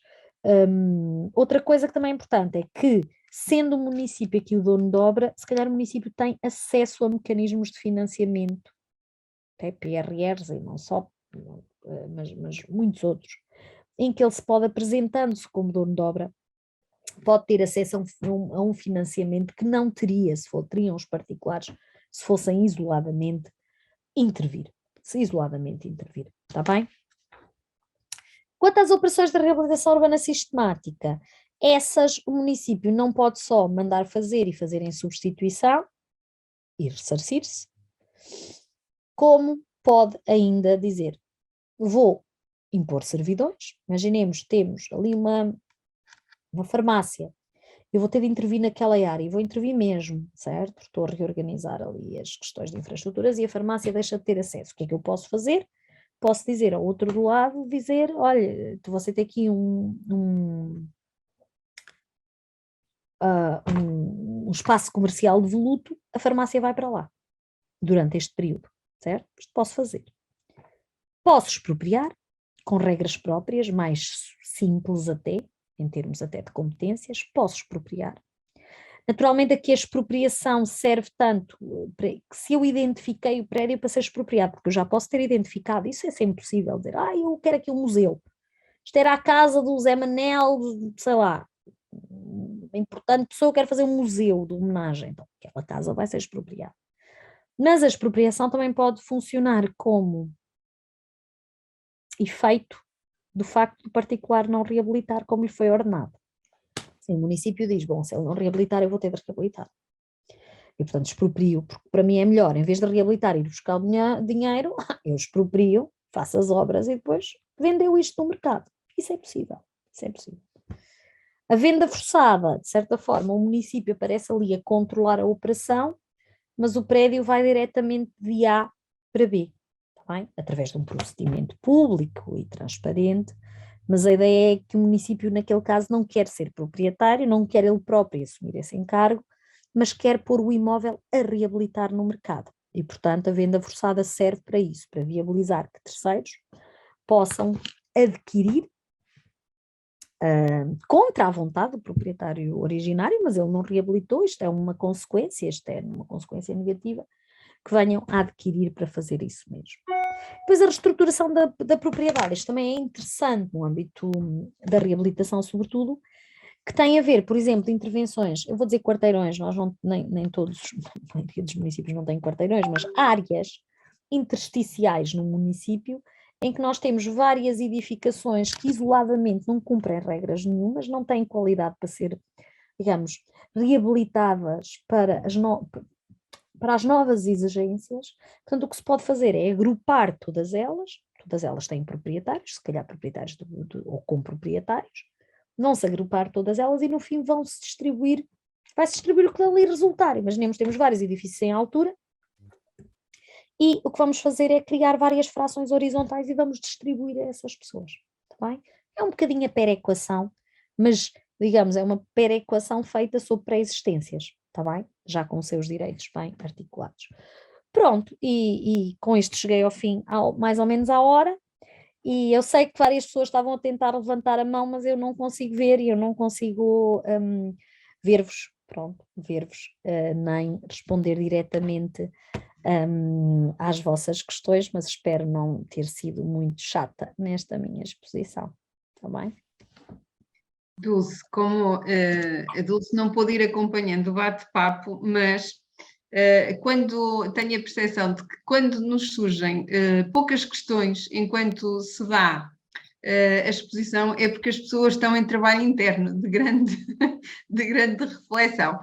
Temos aqui até a partilha de algumas reflexões pessoais que, se houver tempo por parte da sua parte, de espreitar, muito bem. Caso contrário, eu vou privilegiar as perguntas, uma vez que eu creio que realmente tivemos aqui pessoas em profunda reflexão interna sobre aquilo que ia dizendo e foram acompanhando o seu discurso e com comentários.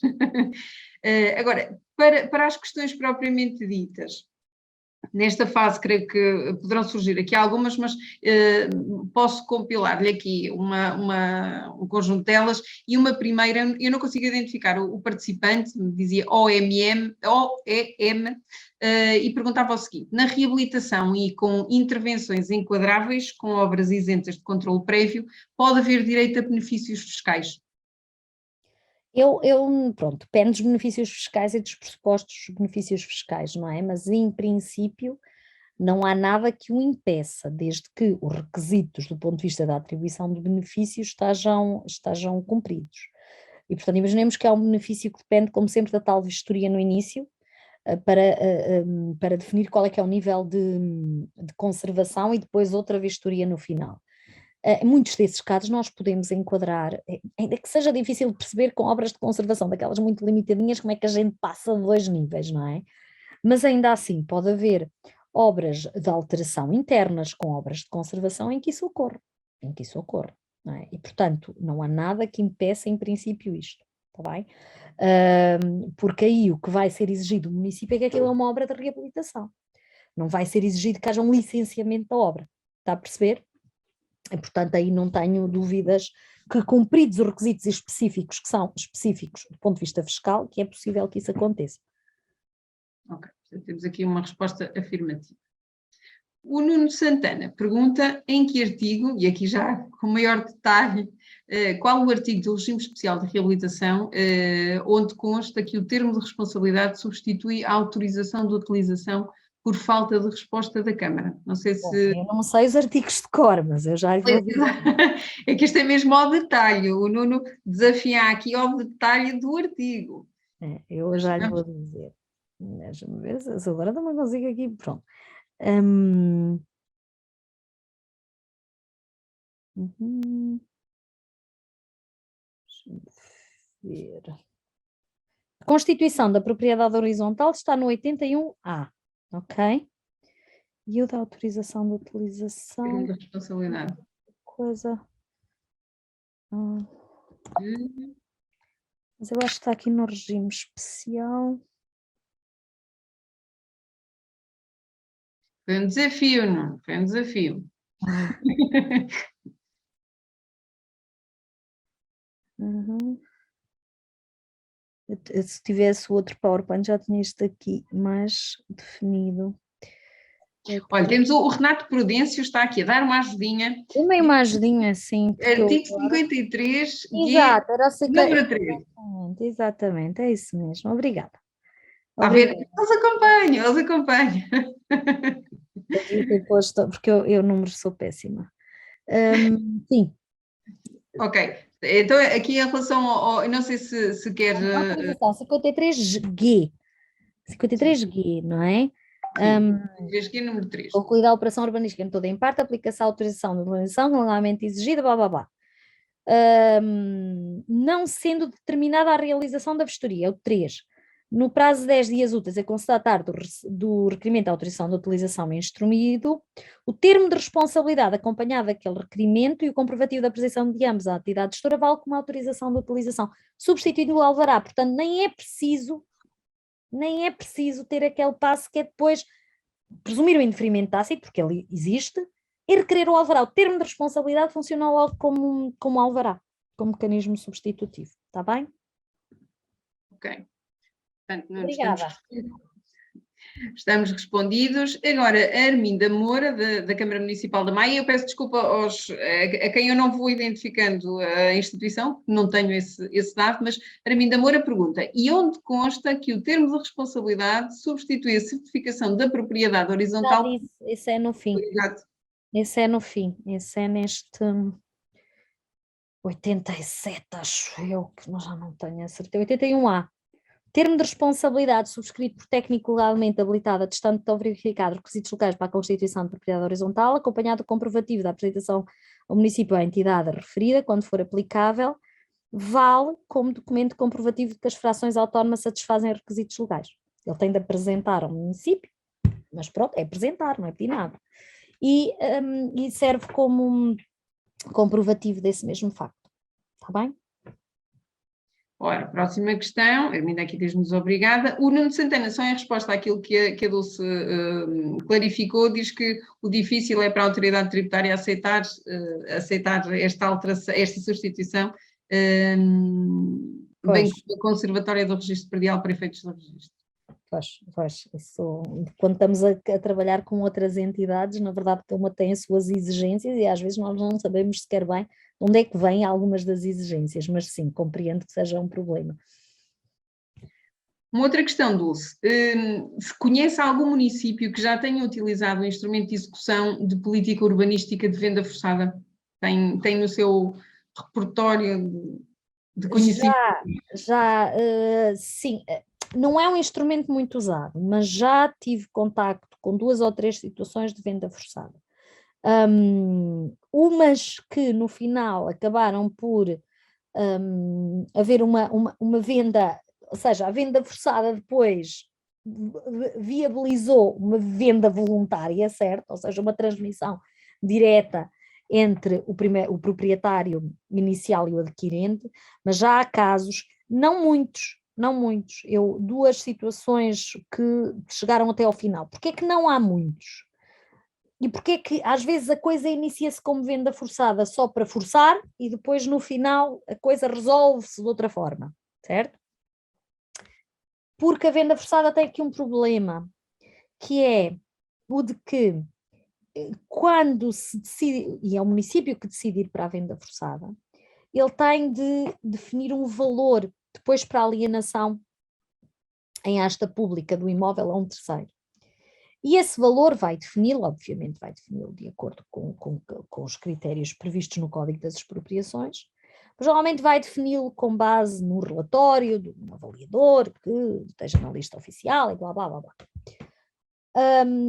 Esse valor, por muito que esteja por cima, pronto, e portanto aqui eu aconselho a que esteja por cima, certo? Tem de ser o valor real, mas nós já sabemos como é que isto funciona na prática.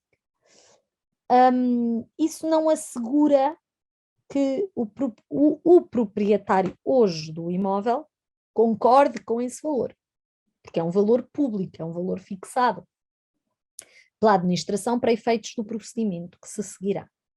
O que significa que o proprietário pode recusar, contestar esse valor, e se o contestar, vai seguir-se um procedimento de determinação desse mesmo valor e do valor devido pela perda do bem, porque ele vai ficar sem o bem. E o que é que significa? Que, das duas, uma, se ele não concordar, ou vamos para o procedimento de definição do valor correto do bem, portanto vamos para a arbitragem, isto é nos termos de Código das Expropriações, vamos para a arbitragem, e depois vamos para tribunal, eventualmente se houver recurso, até determinar o valor do bem. E só depois é que lançamos a asta pública, mas nisto tudo passaram-se 4, 5 anos, certo? E portanto, nós tínhamos urgência, um dos pressupostos é que tínhamos aquilo seja importante, até mesmo urgente. E portanto, passados 4, 5 anos, se calhar já ninguém está interessado, perdemos a oportunidade. Ou então, o município pode decidir, então vou avançar com a asta pública, porque eu acho que o valor que eu defini está bem, e vamos discutir isto para tribunal. O problema é que quando se vier a discutir isto em tribunal, já depois da alienação, alienação que não é bem uma alienação, é uma aquisição originária, mas pronto, já depois de quem ganhou em asta pública ter ficado com o bem, ter pago aquele valor fixado pelo município, depois vem uma sentença, um acórdão, serão acórdãos, do tribunal, e a dizer que o valor afinal é 500 mil euros mais caro. Certo? Mais barato é o que é, mas 500 mil euros mais caro, imaginemos. O proprietário, o adquirente, aquele que hoje é proprietário, já não tem de pagar mais nada. Ele já não tem de pagar mais nada, porque ele já pagou. Estava na asta pública, ele só está vinculado pela asta pública. Quem terá de pagar a mais é o município. Certo? E, portanto, isto não interessa aos municípios, porque cria um risco, aí o que eu digo, mais vale expropriar. Porque o município fica com a coisa e depois mete-a no mercado. E tendo a coisa até pode alienar, obviamente, com todas as cautelas a terceiros. E, portanto, a venda forçada é um bocadinho, é um instrumento interessante. Mas por causa destas cautelas acaba por, constitucionais, acaba por ser pouco atrativo, porque é pouco dinâmico, não permite ajustar ali em concreto à dinâmica da reabilitação. Ok. Temos mais uma questão que eu acho que vai exigir aqui também, o do Miguel Domingos, lança-nos aqui um texto, que se a Dulce puder até acompanhar no bate-papo, uma vez que é bastante comprido e tem a ver com o seu entendimento. Sendo edificação a atividade ou o resultado Miguel Domingos? Sim, Miguel Domingos. Estou a ver aqui, há muita coisa por causa da autorização e da propriedade horizontal, dizer, obviamente, os técnicos estão habilitados e, portanto, eu não estou a dizer que não se não é? Os termos estão lá. E, portanto, naturalmente, não temos de ter desconfiança, foi o legislador que deu esta faculdade de, através dos termos, se facilitar. E também vos digo, acho que os municípios, isto só é necessário porque muitos municípios, por vezes, também dificultam muito, sobretudo no âmbito das autorizações de utilização, a emissão dos alvarás, e portanto isto, pronto, é uma reação a alguma inércia, mas sim, temos de confiar obviamente que estão totalmente adaptados e como estavam ali a dizer há pouco, não é? Não tem o 9º ano de escolaridade e portanto, na verdade são técnicos qualificadíssimos e naturalmente faz sentido que o legislador tenha feito esta opção, ele quer desbloquear, claramente, ele quer desbloquear. E, portanto, fez esta opção, é uma opção do legislador e não há aqui nada também a censurar. Agora, fiquem depois na dúvida, como vos disse aquela notária ficou na dúvida, mas será que eu é que estou a ver aqui qualquer coisa mal? Parece-me tudo tão estranho. Estamos sempre habituados que a intervenção tem de haver uma intervenção do município, pelo menos no processo. E hoje em dia, só para vos dizer que podemos ter todo um processo de grandes alterações e em que isso não ocorra.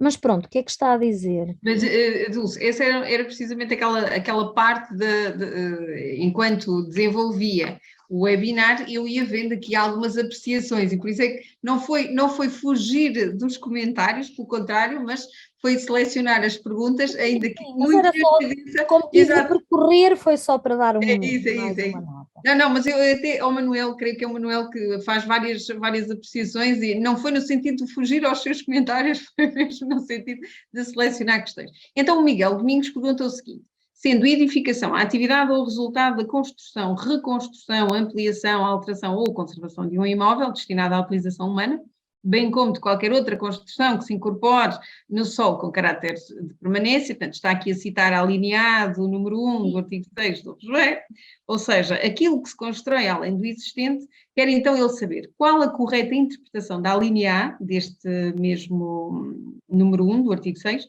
que prevê que são obras de escassa relevância urbanística as edificações, contíguas ou não, ao edifício principal, com a altura não superior a 2,2 metros, ou em alternativa a Já percebi, sim. já percebeu? A céssia do resto do chão, do edifício principal, na Os área 2,5 igual. metros são medidos da própria edificação de escassa relevância urbanística. Portanto, não há uma subida de Sércia existente do prédio à qual ela se acopla em 2,20 metros.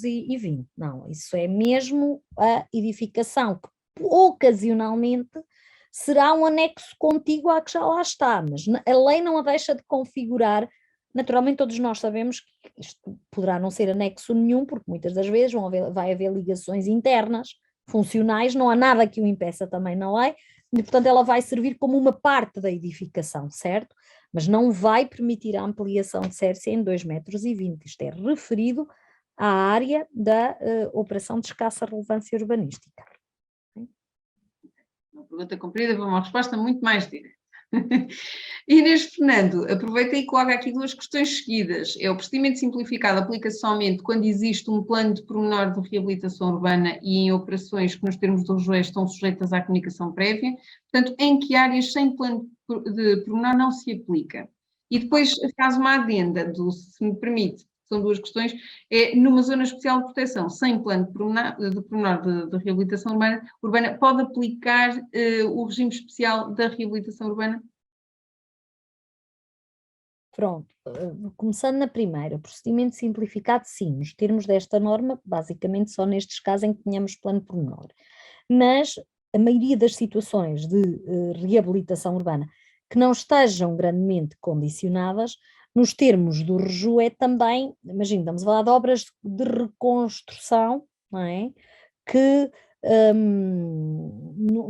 como nós sabemos que numa frente de rua não aumentem a dominante da Sércia na mesma. Nesse caso também é uma comunicação prévia nos termos do RJUE, certo? Portanto, há um conjunto de operações aqui que podemos não ter um plano pormenor de reabilitação urbana, mas pelo RJUE vamos ter comunicação prévia. E na minha perspectiva será uma grande maioria, não é? Será uma grande maioria. Agora, nos casos, agora leia-me só a segunda questão, que eu a segunda não percebi muito bem. Numa zona especial de proteção, em que não exista plano de pormenor de reabilitação urbana, pode aplicar-se o regime especial da reabilitação urbana? Isso já é outra questão, se pode aplicar o regime especial de reabilitação urbana, já não tem tanto a ver com procedimentos, porque aí já vimos, não é? Depois é o que o RJUE nos disser, mas temos de ver se pode aplicar o regime especial de reabilitação urbana. Nesse caso, o regime especial de reabilitação urbana, a única coisa que diz o número 3 do 77A é que o regime estabelecido na presente parte não se aplica a operações urbanísticas realizadas em bens imóveis individualmente classificados ou em vias de classificação. Individualmente classificados ou em vias de classificação. Ou então localizados em áreas urbanas de gênese legal. E, portanto, numa zona de proteção, ok? Diz o número 4, que o regime estabelecido na presente parte aplica-se às operações urbanísticas realizadas em bens imóveis que se localizem às zonas de proteção, portanto, aplica-se e não estejam individualmente classificados ou nem em vias de classificação, salvo quando importem novas aberturas de vãos na fachada ou na cobertura. E, portanto, basicamente, só quando eles impliquem alterações exteriores que seriam relevantemente e que teriam de ser objeto de apreciação e de parecer por parte das entidades externas. Mas imagine que, por exemplo, estamos a falar de situações, bem, que tenham a ver, número 2, porque este regime especial pressupõe o quê? Que as operações de urbanísticas de reabilitação pela presente parte, cumulativamente, preservem. Portanto, isto é o que temos de manter e o que podemos mudar. Preservem as fachadas principais dos edifícios, com todos os seus elementos não dissonantes. Esta parte já não se aplica, com possibilidade de abertura de novos vãos ou modificações de vãos existentes ao nível do piso térreo. Porquê? Porque aí nós temos de ter parecer, mas exigimos a preservação das fachadas principais. Portanto, temos de pensar, então o que é que são fachadas principais? O entendimento é que são as fachadas visíveis da via pública e, portanto, dá para ampliar, por exemplo, para logradora. É assim que se tem entendido. B, manter os elementos arquitetónicos estruturais de valor patrimonial do edifício. Isso também tem de se manter, portanto é um pressuposto, portanto já não estamos a afetar o facto de estarmos em zona especial, nós temos de manter sempre estes elementos. Manter o número de pisos acima do solo e do subsolo, bem como a configuração da cobertura, sendo admitível o aproveitamento da vão de cobertura como área útil, com possibilidade de abertura de vãos. Isto também já não se aplica, certo? Portanto, ficamos...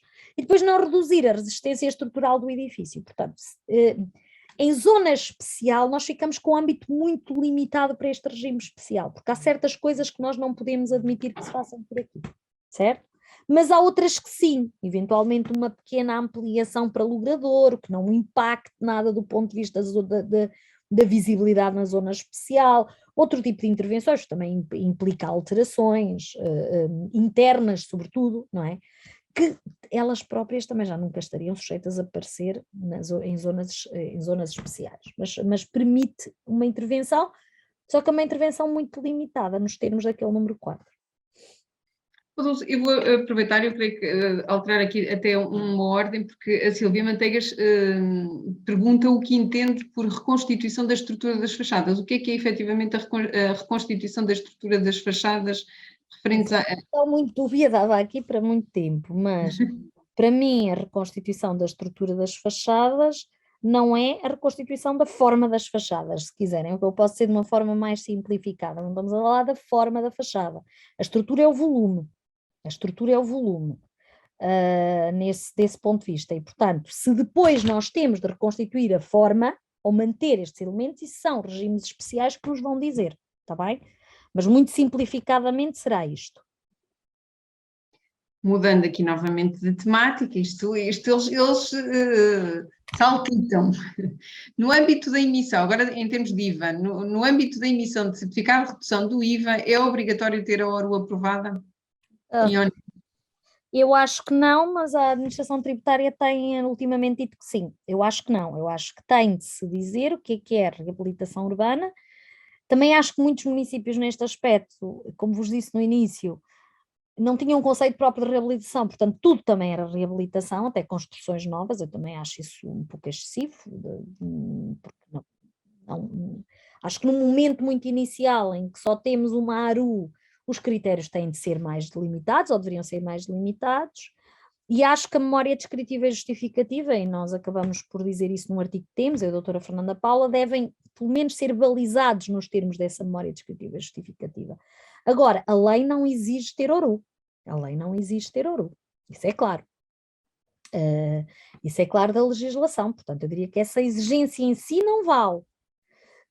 Agora, o que a administração tributária pode dizer é que os municípios me apresentam não chega, porque a fundamentação é insuficiente, isto está em área, muitos municípios diziam, e foi assim durante anos, a presente operação tem área de reabilitação urbana, portanto é reabilitação urbana, certo? E o que eles querem é mais do que isto, mas dizer mais do que isto também não significa que se tenha de ter uma ORU aprovada. Portanto, eu acho que não, e rebateria isso junto da administração tributária, como sei que alguns municípios já estão a fazer. Cá a sugestão. Manuel Guerreiro coloca-nos agora sim uma questão em relação à expropriação. Se a mesma tem de obedecer a regras muito apertadas quanto ao fim a dar ao imóvel expropriado. Não bem. Não sei se é essa a questão que está a colocar, Manuel. Mas a expropriação, ao contrário da expropriação geral do Código das Expropriações, é que eu tenho de expropriar para um fim muito específico, para o tal museu, para um equipamento XX, e eu tenho de dizer que equipamento é que é. A expropriação da reabilitação urbana é para promover a reabilitação urbana e, portanto, eu posso expropriar para colocar frações no mercado.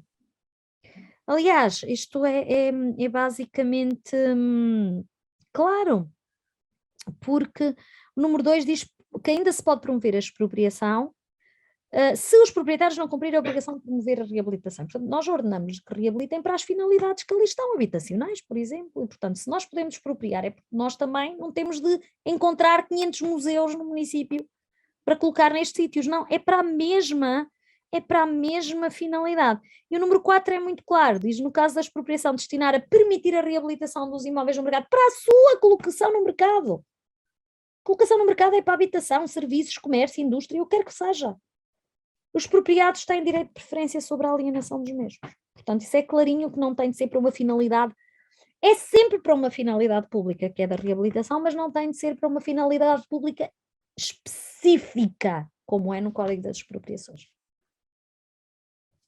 Avançamos para, e eu creio que neste momento, peço-vos que não coloquem mais questões, se calhar vou retirar aqui uma, duas, vamos ver. Portanto, uma próxima questão é uma operação de reabilitação de edifício dentro de uma ORU, nos termos do Decreto-Lei de 97 de 2019, pode dispensar a entrega do projeto de comportamento térmico? É assim, eu não falei sobre isto porque também não há tempo para tudo. Não dá, exato. Depende dos critérios, depende do tipo de reabilitação, nos termos desta vária legislação, e depois há a legislação especial que veio na sequência, a legislação de complemento deste decreto-lei. Os critérios estão definidos em cada um deles e tem muito a ver com a data de construção do imóvel, com o tipo de intervenção que se vai fazer, se é mais pesada ou menos pesada, portanto vai ter sempre de ser essa legislação, ver qual é que é a data de construção do imóvel, e portanto estes imóveis na maioria estão legais, porque são muito antigos ou estão legais nestas áreas. Não se coloca tanto o fenómeno da ilegalidade global, às vezes pequenas coisas, como se coloca nas outras. Portanto, é ir ver o diploma específico e ver, normalmente, a dispensa normalmente faz-se o imóvel inicial e não teve intervenção, ou não se quer que tenha intervenção, não exigia eventualmente este projeto de comportamento térmico, mas terá de se ver muito bem a legislação específica, porque também é de aditar que este é um daquelas, entre aspas, é certificada, é algo que normalmente se exige em qualquer situação, certo? Em qualquer situação, porque não nos obriga a fazer, se tiver um comportamento térmico péssimo, é péssimo, não é? É péssimo, é o que ficar atestado. Mas pronto, mas toda esta legislação tem por base esta ideia da melhoria progressiva, mas digamos temperada, digamos assim. Portanto, é sempre ver o que é que está como pressupostos de aplicação destas especialidades, está bem? Uma última questão, e que está aqui a ser reforçada, eu peço desculpa porque creio que nos ficaram aqui a faltar duas ou três, mas eventualmente podemos ver isto depois em off e tentar o esclarecimento, mas o Paulo Lopes, e depois é reforçado aqui por Alcanena também. Uma ARU cujo ORU não avançou, caduca num período de 3 anos. Nesses casos, a renovação da mesma ARU pode ocorrer em que período e em que número de renovações? Eu disse que não pode ocorrer, ou seja, 3 anos é automático, eu não acredito em renovações da ARUs, não está na lei, acredito em novas delimitações da ARUs, eventualmente similares às anteriores.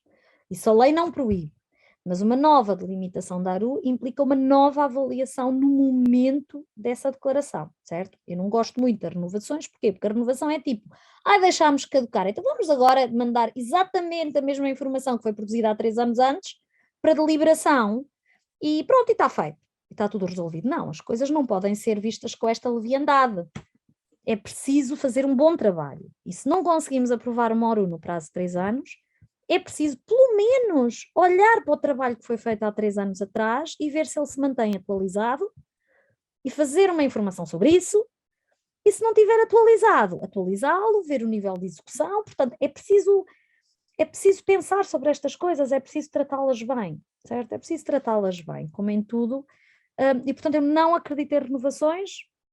Não é uma figura que esteja sequer legalmente prevista, acredito, porque não há outro remédio, senão as consequências eram gravosas, em novas declarações, portanto em novas delimitações, digamos assim, com o trabalho de casa feito nessa altura. E, portanto, pensar se as coisas, se faz sentido aquela delimitação, se não faz, se temos de mudar qualquer coisa, de emendar a mão, isso faz sentido, está bem?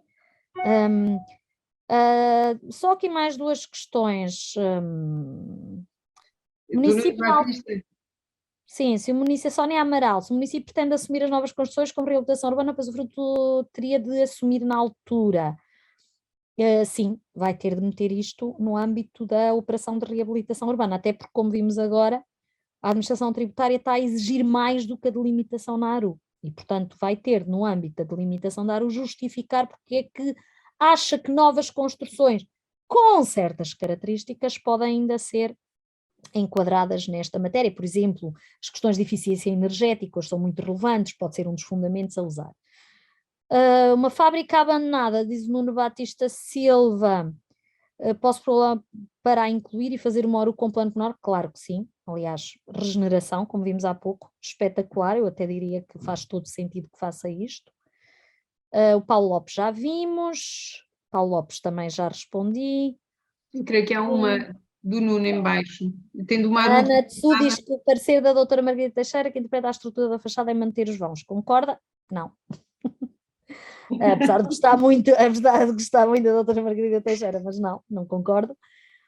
Santana, pergunta da colega, as novas construções também cabem na reabilitação urbana, inclusive em substituição de imóvel em ruína? É diferente uma nova construção e uma reconstrução motivada, uma nova construção motivada pelo desaparecimento do imóvel. A reabilitação urbana até trata disto como a colmatação e, portanto, são duas coisas ligeiramente diferentes, porque a segunda até pode ser, se mantiver a estrutura, uma situação de reconstrução e não de nova edificação, porque pode decorrer depois da demolição integral. Mas sim, os dois são cabíveis, o segundo mais do que o primeiro, porque na verdade estamos a tentar reatar a frente, aquela imagem, não é? Porque tinha um edifício e deixou de o ter, no segundo nunca tivemos um edifício. Portanto, na segunda faz mais sentido que no primeiro, incluí-las como obras de reabilitação, dentro da delimitação da ARU, mas em qualquer caso justifiquem se quiserem, mas com base em critérios, como vos disse, certificação energética, colmatação da malha urbana, pronto, justifiquem. Alcanina, vou terminar por aqui. A questão é modificar a delimitação, não têm de a modificar, têm na memória descritiva e justificativa, vão ter de dizer que fizeram uma nova avaliação, que se mantém os objetivos e a delimitação porque fazem sentido 3 anos depois, certo? Alguma coisa tem de mudar, desde logo na memória descritiva. Pode uma ARU abranger edifícios inacabados? Sim, claramente, eu já dei um parecer sobre isto, pode abranger edifícios inacabados e pode ser um fôlego para isso mesmo, e faz todo sentido. Se é possível a resposta em formato escrito, nisso já vai ser mais difícil, peço desculpa. Eu ia precisamente... o acesso ao PowerPoint, claro.